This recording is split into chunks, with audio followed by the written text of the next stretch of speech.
Ahoj ľudia, zdravia Fiesta. Ako natáčať video cez Bandicam.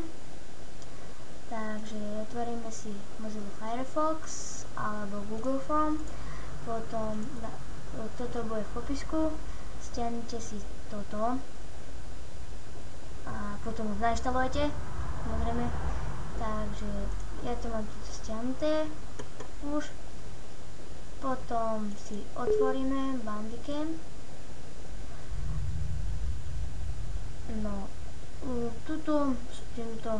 toto cieľová složka je to, že keď natočíte nejaké video, tak si to môžete, tak tu sa vám to uloží, alebo keď dáte tieto 3 bodky, tak môžete si to uložiť, že chcete. Ja to mám v dokumentoch, takže to meniť nebudem. Môžete si to potom aj otvoriť. Ďalšie nastavení, to by som nemenil, to môžeme nechať takto.